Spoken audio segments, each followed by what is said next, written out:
여러분 안녕하십니까? 영과 성소 이어지는 강의를 진행하겠습니다.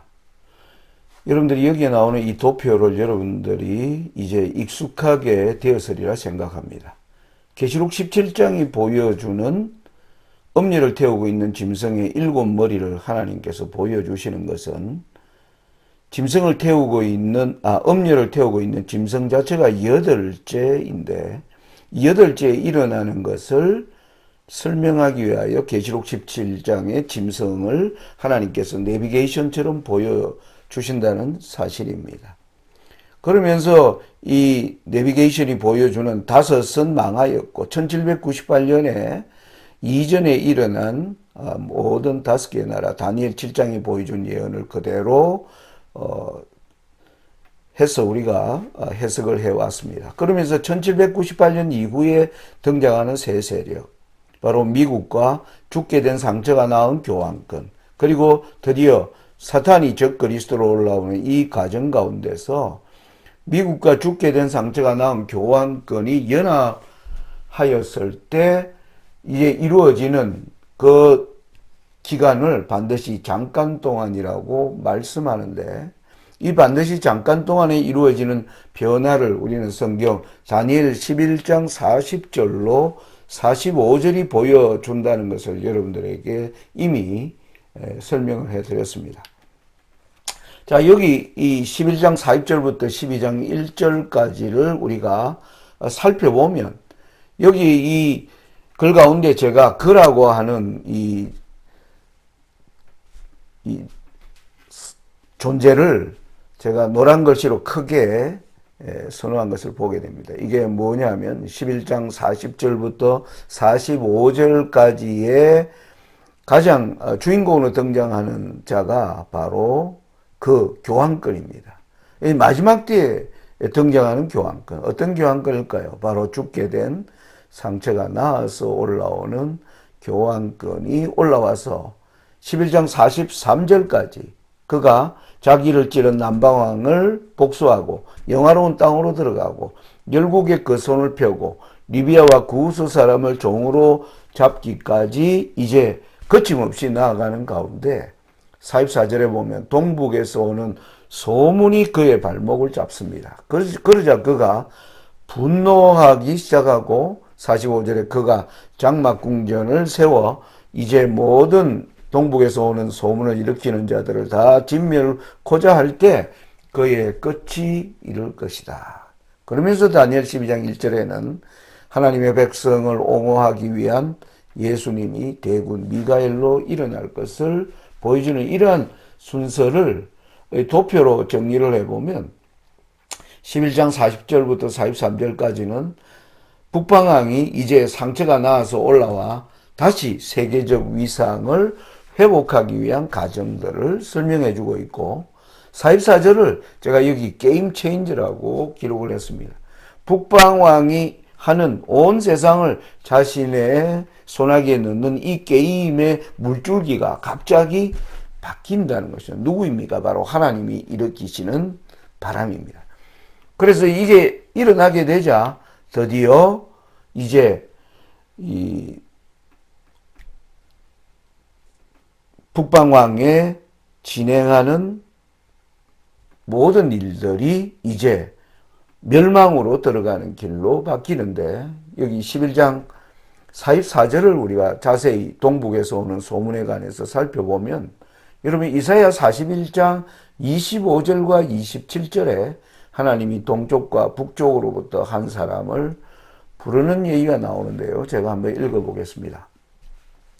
내가 한 사람을 일으켜 북방에서 오게 하며 내 이름을 부르는 자를 해돋는 곳에서 오게 하였나니 그가 이르러 방백들을 회산물같이 토기장이의 진흙을 밟을같이 밟을 것이니 누가 처음부터 이 일을 우리에게 고하여 알게 하였느냐? 누가 이전부터 우리에게 고하여 이가 옳다고 말하게 하였느냐? 능히 고하는 자도 없고 보이는 자도 없고 너희 말을 듣는 자도 없도다. 내가 비로소 시온에 이르기를 너희는 보라 그들을 보라 하였노라. 내가 기쁜 소식 전할 자를 예루살렘에 주리라. 여러분 여기 이사야 41장 하나님이 예루살렘에 속절없는 상태에 놓여 있는 백성들을 위하여 그들에게 아름다운 소식을 전하도록 하기 위해서 해돋는 편과 북방에서 한 사람을 부르겠다라는 말씀입니다. 이 사람이 누구인지를 이사야서를 계속 우리가 살펴보면 이사야 44장 26절로 28절에 이 사람의 정체가 나옵니다. 내 종의 말을 응하게 하며 내 사자의 모략을 성취하게 하며 예루살렘에 대하여는 이르기를 거기 사람이 살리라 하며 유다 성읍들에 대하여는 이르기를 중건될 것이라. 내가 그 황폐한 곳들을 복구시키리라 하며 기쁨에 대하여는 이르기를 마르라. 내가 너 강물들을 마르게 하리라 하며 고레스에 대하여는 이르기를 그는 나의 목자라. 나의 모든 기쁨을 성취하리라 하며 예루살렘에 대하여는 이르기를 중건되리라 하며 성전에 대하여는 이르기를 너 기초가 세움이 되리라 하는 자니라. 여러분 여기 페르시아의 바사의 군대를 이끌고 바벨론을 무너뜨리는 바로 고레스를 하나님께서 동북에서 부르는 사람, 이 사람이 예루살렘에 기쁨을 전하며 그리고 깊은 강물을 마르게 하리라. 자, 여러분 여기 지도를 보시면 바로 예루살렘과 바벨론에서 볼 때 바로 고레스는 동편에 있는 사람이었습니다. 그가 북쪽으로 올라갑니다. 하란으로. 왜 올라가느냐? 바로 바벨론의 젖줄이 되고 있는 유브라데 강물을 말리기 위하여 북방으로 올라가서 바벨론을 무너뜨립니다. 그래서 하나님이 이 고레스를 동쪽과 북쪽에서 부른 사람이다. 여러분 이 고레스가 한 두 가지 일 여러분은 알고 계시라고 해서 바벨론을 무너뜨리고 바벨론의 포로로 되어 있던 하나님의 백성들을 이제 풀어주는 예루살렘으로 돌아갈 수 있는 그 조서를 내린 왕이 고레스임을 알고 있습니다. 그래서 고레스가 한 두 가지 일, 바벨론을 무너뜨리고 바벨론의 포로로 잡혀 있는 백성들을 나오게 하는 바로 이 사역. 여러분 요한계시록 18장에 보면 18장에 등장하는 또 다른 천사입니다. 이 천사는 계시록 14장에 나오는 세 천사를 이어서 등장하는 천사. 그래서 또 다른 천사라고도 하고 어떤 사람은 넷째 천사라고도 얘기하는 이 천사가 전하는 기별이 여러분 보시면 18장 2절에 무너졌도다 무너졌도다 큰 성 바벨론이요. 바벨론의 무너짐과 4절에 보시면 또 내가 들으니 하늘로서 다른 음성이 나서 가로되 내 백성아 거기서 나와. 자, 여러분 바벨론을 무너뜨리고 바벨론에 있는 하나님의 백성을 불러내는 바로 이게 고레스가 행한 사역과 일치하는. 그래서 동북에서 오는 소문은 바로 큰 성 바벨론의 멸망을 경고하는 계시록 18장의 또 다른 천사임을 우리가 알 수 있습니다. 여러분 우리가 예언을 연구하면서 계시록 18장이 가진 위치를 제가 자주 여러분들에게 말씀드렸습니다. 이제 이 큰 성 바벨론은 짐승을 타고 있는 엄녀의 정체입니다. 엄녀의 심판은 바로 하늘에서 어린 양의 혼인식이 이루어지는 거의 동시적인 사건이라는 것을 우리가 이미 여러 예언 연구를 통해서 여러분들에게 밝혀드린 것입니다. 자, 그래서 이 11장 44절의 이 기별로 말미암아 그리스도와 사탄의 최후 전투, 바로 이것이 내셔널 선데이로 일요일 휴업령으로 등장할 것을 우리가 나타날 수가 있고 이 일로 말미암아 드디어 예수님이 지성소에서 나오셔서 이제 왕권을 가지신 예수님의 등장을 다니엘 12장이 말하고 있다. 이렇게 우리가 정리할 수가 있겠습니다. 자, 그래서 11장 40절부터 이 진행되는 이 예언을 보다 자세히 이해하기 위해서는 다니엘 11장 이제 앞부분 1절에서 39절에 하나님의 이 예언에 우리가 어떻게 이해하느냐가 바로 11장 4절부터 진행되는 예언을 푸는데 아주 중요한 단서가 된다는 것입니다. 그래서 오늘 예언과 성소는 이제 8번째 강의가 되겠습니다. 이 8번째 강의의 제목은 다니엘 11장 1절부터 24절까지, 그러니까 39절 가운데 한 부분을 오늘 살펴보도록 하겠습니다. 여러분 11장 여기 2절부터 제가 6절까지의 내용을 기록을 했는데요. 2절부터 4절까지는 바사 이야기와 헬라의 이야기입니다. 그러면서 5절부터 갑자기 분위기가 남방왕, 북방왕으로 바뀌는 방식으로 이제 다니엘 11장이 전개된다는 것입니다. 먼저 2절을 설명드리면 이렇게 나옵니다. 보라, 바사에서 또 새 왕이 일어날 것이요 그 위에 넷째는 그들보다 심히 부유할 것이며 그가 그 부유함으로 강화해진 후에는 모든 사람을 격동시켜 헬라국을 칠 것이며 페르시아의 4번째 왕 때에 헬라를 강하게 치는 일이 있다. 그러면서 그러자 3절에 헬라에서 한 능력 있는 왕, 우리는 바로 이 사람이 알렉산더 대왕의 출현을 설명하고 있다. 그래서 이 왕이 드디어 헬라라고 하는 제국을 세우고 4절에는 그가 강성한 이후에 이제 죽게 되자 그 나라가 사방으로 나누어지는데 5절과 6절에는 이 나누어진 나라가 남방왕, 북방왕으로 등장하는 과정을 말하고 있는 것입니다. 자, 먼저 바사에 대하여 간단히 설명드리면 페르시아 왕이 이렇게 넷째 왕이 지금 하나님이 특별히 강조하고 있기 때문에 첫 왕은 고레스입니다. 두 번째가 캄비세스, 세 번째가 다리우스, 네 번째가 아하수에로입니다. 여러분 여기 지도를 보시면 고레스, 캄비세스, 이 다리우스 왕 때, 세 번째 왕 때 바로 이 제가 사각으로 표시한 이 지역이 트라키아, 오늘날의 터키 지방이죠.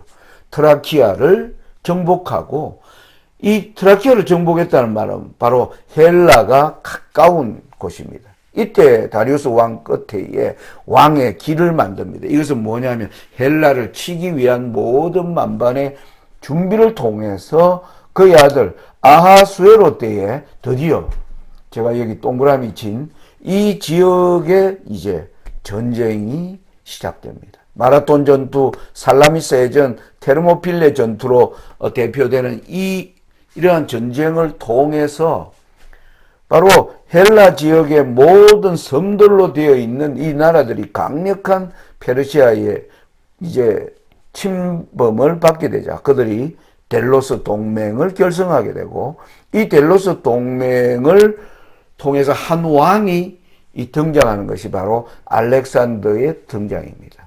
그래서 알렉산더가 9년 만에 페르시아가 150년에 걸쳐서 만들어 놓은 이 땅을 9년 만에 정복하는 위대한 이제 정복자가 되어서 이 알렉산더가 여러분 33살에 이제 요절하게 됨으로 말미암아 하나님의 말씀대로 4명의 황제 여기 도표에 보시면 카산드라, 셀루쿠스, 리시마쿠스, 프톨레마이오스 이렇게 4왕에 의하여 4조각으로 이루어지는데 여러분 이 그림에 보시는 것처럼 분홍색, 하늘색 그리고 이제 갈색으로 이루어진 이 나라들인데 여러분 카산드로와 리시마쿠스가 지배하던 이 모든 지역은 20년 안에 바로 셀루쿠스 왕조로 다 흡수됩니다. 그래서 그 이후에는 셀루쿠스의 북방왕, 북방지역 그리고 프톨레마이오스가 지배하는 남방의 지역으로 나누어지는 것이 바로 11장 5절부터의 변화라고 설명드릴 수 있습니다. 제가 이 11장 연구할 때 그 문장을 여러분들이 계속 읽어보시면 독특한 어떤 이 문장의 구성이 있다 말씀드렸습니다. 5절과 15절에 남방 북방왕이 대결하다가 16절 24절부터는 북방왕이 독주하고 25절 3절에 다시 남방왕 북방왕이 싸우는 얘기가 나오고 30절 39절은 북방왕의 독주가 기록되어 있고 마지막 때는 남방왕과 북방왕이 다시 대결하다가 41절부터 북방왕이 독주하는 이러한 패턴, 바로 여기에서 계속적으로 달려가는 주인공은 바로 북방왕입니다.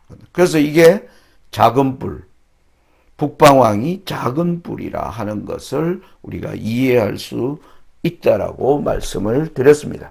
자, 그러면 남방왕은 이 북방왕이 여러분 바사와 헬라 이후에, 그러니까 지금으로부터 약 2200년 전의 시대로부터 오늘 우리 시대까지 2000년이 넘는 그 시대의 흐름을 하나님께서 북방왕의 독주로 설명하고 계시고, 남방왕은 이 2000년 이상의 역사의 물줄기를 바꾸기 데 있어서 남방왕의 등장으로 말미암아 역사가 어떠한 방향으로 진행되었는가를 설명하기 위한 하나의 조연으로서의 남방왕의 등장을 말하고 있다라고 설명드릴 수가 있습니다. 자, 그래서 오늘은 이 내용을 먼저 결론적으로 말씀드리면 5절부터 15절은 셀루쿠스 왕조와 프톨레미 왕조의 충돌을 설명하고 있습니다. 그 다음에 16절부터 26절은 이때 드디어 로마가 이제 북방왕으로 등장하는 과정이 설명되어 있고, 21절부터 24절은 교황권이 북방왕으로 등장하는 과정이 설명되어 있습니다. 그러니까 이제 25절부터는 북방왕이 계속 교황권의 북방왕으로서의 활동이 이제 전개되는 것이 25절 이후라고 하겠습니다. 그래서 오늘은 24절까지의 내용을 아주 간략하게 설명을 드리고, 여러분 자세한 설명은 여러분들이 저의 이 밤중소리 TV 가운데 제가 한 4년 전에 한 다니엘 11장 연구편에 여러분들이 들어가셔서 공부하시고요. 지금 이 예언과 성소에서는 예수님의 어린 양의 혼인 예식을 이해하기 위한 내용으로 11장을 다루기 때문에 아주 간략하게 설명하고 넘어가도록 하겠습니다.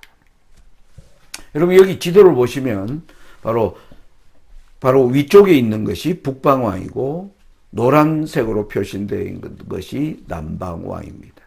바로 이 셀루쿠스와 프톨레미는 다 한때 알렉산더 밑에서 함께 부하로 있던 장군들이었습니다. 그러니까 이들이 이제 나라가 나누어진 이후에 우리는 싸우지 말자, 싸우지 않도록 하기 위해서 이 두 왕의 아들과 딸들을 결혼시키는 사돈을 맺는 거죠. 결혼 동맹을 통해서 평화를 도모하고자 하는 것입니다. 그런데 이 왕들이 다 죽고 난 이후에 결혼으로 맺어진 이 두 나라가 이제 결혼이 파탄이 남으로 말미암아 오히려 더 원수관계로 바뀌면서 약 200년에 걸친 그 후손들의 왕들에 의한 전쟁의 이야기가 바로 14절까지의 내용이라고 할 수가 있습니다. 자, 여러분 이 내용이 여기 보시면 여러분들이 그 내용 전체는 여러분들이 읽으시고, 여기 제가 중요한 것은 5절과 6절에 보면 남방과 북방왕이 이제 사돈을 맺는 얘기가 나옵니다. 자, 그런데 아까 이 사돈의 관계가 이제 결혼이 파탄남으로 말미암아 오히려 원수 관계가 되어서 이제 남방왕과 북방왕이 자자손손 전쟁을 치는 이야기가 여러분들 읽어보시면 14절까지 전개되는 것을 보게 됩니다. 자, 여러분, 남방왕이 북방왕을 치기 위하여 북방왕이 남방왕을 치는 이야기가 여기에 바로 예루살렘이 있습니다. 자, 이게 영적으로 어떤 의미입니까? 바로 하나님의 보내시는 메시아의 출현이 가까워지게 되자 사단이 성소가 있는 예루살렘을 완전히 황폐시키기 위한 이스라엘 백성들을 멸절시키고 메시아에 대한 소망을 끊어버리려고 하는 바로 성소를 공격하는 사단의 목표가 남방왕, 북방왕으로 등장하고 있음을 우리가 알 수가 있습니다. 자, 여러분 여기 지중해를 놓고 보면 바로 이 사각으로 한 이 지역의 이제 패권 전쟁입니다. 지중해 전체를 장악하기 위한. 그래서 북방은 셀루쿠스, 남쪽에는 프톨레미 왕조가 싸우는 얘기가 이제 나오고요. 그게 바로 5절부터 15절의 내용이라고 할 수 있겠습니다. 자, 그러면서 16절부터 보면 여러분, 와서 치는 자가 임의로 행하리니 능히 그 앞에 설 사람이 없고 그가 영화로운 땅에 설 것이요 그 손에 멸망이 있으리라. 이들이요 싸우고 있는데, 여러분 이 사각에 싸우고 있는데 와서 치는 자가 임의로 행하는 강한 나라의 등장입니다. 여러분 임의로 행한다는 말은 자기의 뜻대로 그냥 치는 나라. 바로 누구일까요? 바로 여기 이 지역입니다. 여러분 지중해에서 보면 동편에 셀루쿠스와 프톨레미가 치열하게 이제 패권을 다투고 있을 때, 지중해 서편에는 로마와 카르타고에 간에 포에니 전쟁이 있었습니다. 포에니 전쟁의 이제 성패가 로마로 기울게 되면서 드디어 로마가 지중해 전체를 장악하기 위하여 바로 셀루쿠스 왕조가 지배하는 이 땅을 이제 치기 위하여, 그러니까 셀루쿠스 왕조가 이때까지만 해도 북방왕이었는데 이제 이 북방왕의 자리를 로마가 이제 차지하는 이 얘기가 바로 16절부터의 이야기라고 할 수가 있습니다. 여기에 일어나는 바로 등장하는 인물들이 여러분 바로 여러분들이 아는 수많은 폼페이우스, 줄리아스 시저, 클레오파트라, 안토니우스, 옥타비아누스, 수많은 이 왕들이 등장하여 이제 예루살렘을 정복하고 드디어 로마가 북방왕으로 올라와서 이제 완전히 북방왕을 통일하는 그 위를 이을 자. 여러분 여기 보시면 20절에 그 위를 이을 자. 바로 셀루쿠스 왕조의 북방왕위를 완전히 이을 자는 토색하는 자다. 여러분 토색한다는 말이 강제적 힘을 바탕으로 사람들을 뭡니까? 세금을 거두어가는, 바로 역사의 모든 길은 로마로 통한다고 하는 것처럼 바로 로마가 강력한 나라로 등장하는 이 길을 바로 연 자가 바로 아우구스투스, 지존자라는 뜻이죠. 그래서 이 로마라고 하는 나라의 등장이지만 로마가 이렇게 강력한 도구를 통해서 등장하지만 여러분 여기 말씀해 보면 그 위를 이을 자가 토색하는 자라고 그 나라의 아름다운 곳으로 두루 다니게 할 것이나 로마가 정말 지중해의 모든 아름다운 것을 다 지배할 것이나 그는 분노함이나 싸움이 없이 몇 날이 못 되어 망할 것이요. 여러분 로마가 그 이후에 뭐 하는 겁니까? 로마가 전쟁으로 망한 게 아닙니다. 분노함이나 싸움이 없이 망합니다. 이 나라가 뭐 굉장히 이제 전 세계를 지배한, 뭐 역사에는 로마는 모든 길은 로마로 통한다는 것처럼 그러한 힘을 가진 국가였지만 로마는 뭐였습니까? 힘없이 무너집니다. 이 무너지는 그 과정을 보면 여러분 이 아우구스투스가 이러면 이 지중해를 다 통일하지만 여러분 그 이후에 여기 보십시오. 로마가 야만족들의 침입으로 로마는 극심한 고통의 시절을 가지게 됩니다. 여러분 특별히 35년에서 284년은 약 50년간입니다. 3세기. 이때는 군인 황제 시대였는데 이때 50년 동안에 등장한 왕이 50명이 넘습니다. 그러니까 극심한 혼란으로 이루어졌다. 왜 이렇게 되었을까요? 바로 로마가 하나님에 대하여 가장 야만적인 행동을 해왔습니다. 여러분 아시는 것처럼 예수님을 십자가에 못 박고 그리고 12제자를 다 핍박하여 죽이고 그것도 모자라서 200년 동안 교회를 엄청나게 교회를 박멸시키기 위한 그러한 일들을 해온 로마가 바로 야만인으로 말미암아 무너지는 과정 속을 우리가 하나님이 바로 그가 아름다운 곳으로 다닐 것이나 분노함이 하나 싸움이 없이 그는 무너질 것을 말하고 있습니다. 여러분 이게 로마의 야만족들이 로마를 약탈하는 것을 오늘날 화가들이 이렇게 그림을 그려서 설명하고 있습니다. 그래서 여러분 16절부터 20절은 로마가 북방왕으로 등장하는 과정을 설명하고 있고요. 여러분 그러면 이제 21절부터 24절은 바로 여러분 보시면 21절에 또 그 위를 이을 자는 비천한 사람이라.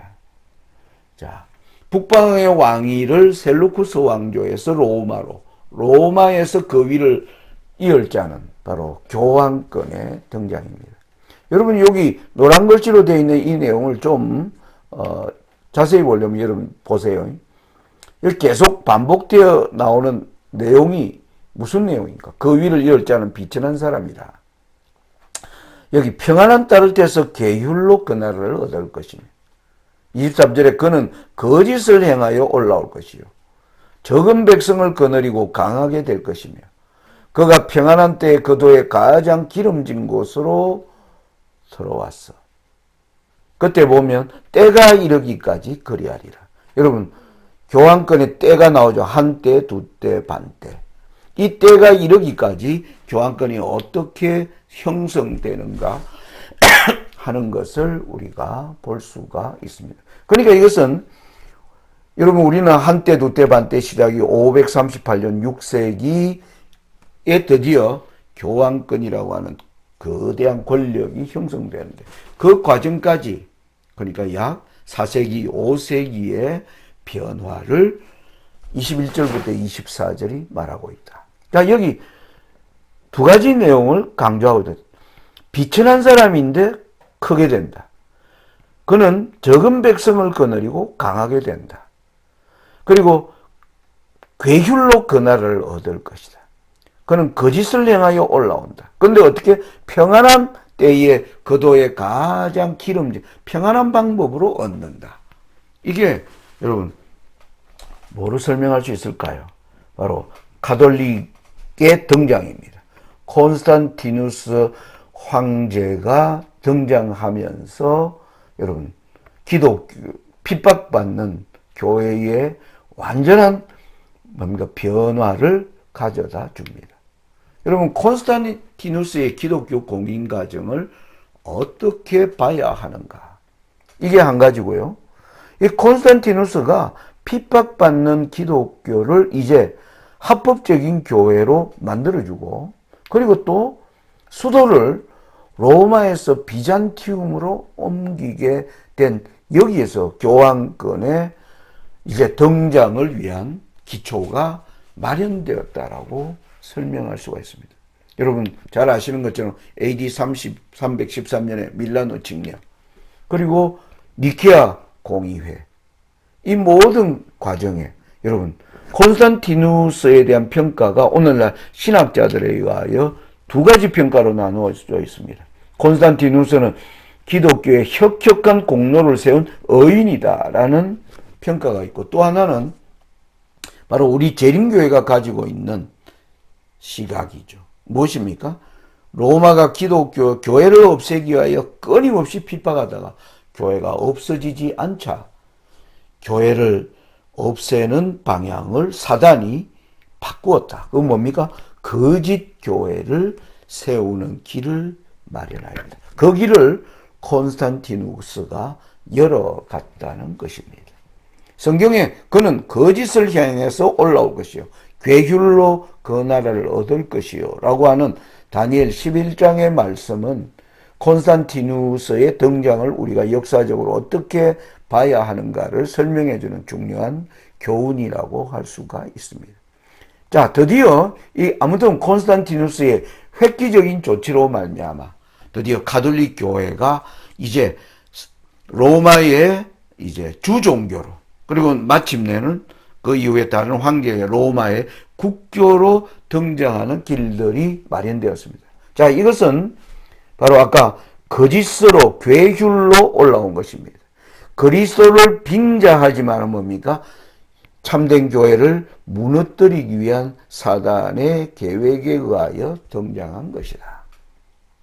자, 두 번째는 로마의 이 수도를 황제가 바로 여기 오늘날 터키의 현재 이스탄불이죠. 당시에 비잔티움이었고 그 지역에 가서 콘스탄티노플이라 이름함으로 말미암아 로마 황제가 스스로 자기가 다스리던 거대한 로마를 두 동강으로 만들어 버린 것입니다. 서쪽 로마, 예전에 수도가 있던 그 로마는 뭡니까? 교회에 준 겁니다. 그래서 교회가 평화로운 방법으로 뭡니까? 나라를 얻게 되었다는 거예요. 콘스탄티누스의 수도 이전으로 말미암아. 여러분, 이게 다니엘 11장 21절부터 24절의 내용과 딱 들어맞는 것을 보게 됩니다. 여러분, 오늘날 가톨릭의 출현에 이 콘스탄티누스의 혁혁한 것이 있지만은 거기에 나오는 모든 가르침들이 오늘날 바벨론의 거짓 사상에 입각한 내용들임을 우리가 알 수가 있습니다.